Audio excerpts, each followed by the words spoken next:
They say if you hear it breathing behind you in the swamp, it's already too late. But what if the creature doesn't come to kill? What if it's just looking for someone to pass it on to?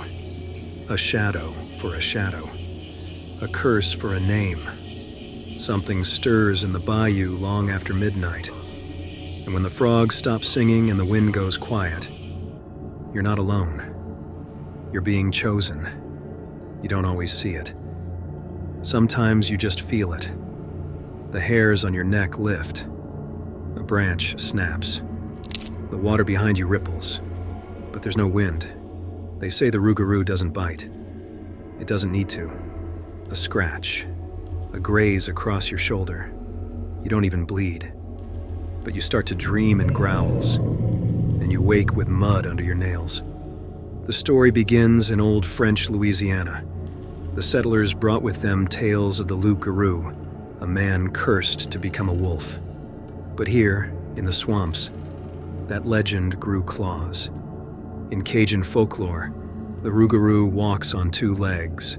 Its eyes glow like lanterns, and its hunger isn't just for flesh, it's for release. They say if it can pass the curse, if it can find a new vessel, it can finally rest. But it always finds another. In small towns, the Rougarou became more than a monster. It was a sermon, a warning. Don't break Lent. Don't go walking alone. Don't wander off at dusk. Parents told the story to scare their kids from the swamps. Priests whispered it from pulpits to keep the faithful in line. But fear has a funny way of keeping things alive. And down here, some fears never died.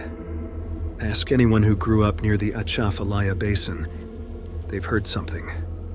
A growl that didn't belong. Eyes too far apart, just above the water.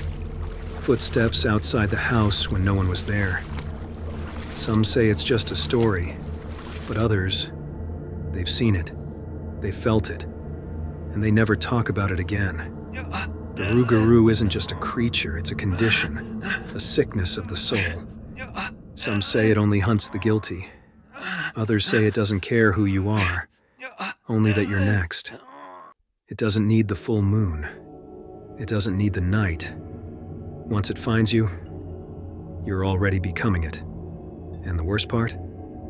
You'll know something's wrong, but not soon enough. They say if you draw the creature's blood, you become it. It doesn't matter why.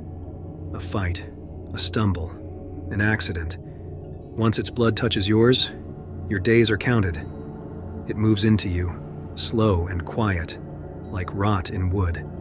And then one night, you won't recognize the sound of your own breath. You'll feel your jaw ache, your spine stretch, your mind twist.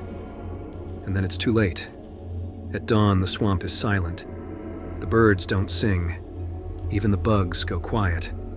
A man stands waist deep in water. Or maybe what's left of a man. He's broad now. Hair bristles along his back. The reflection in the water shows something else, something ancient. Something waiting. He doesn't run. He doesn't hide. He watches.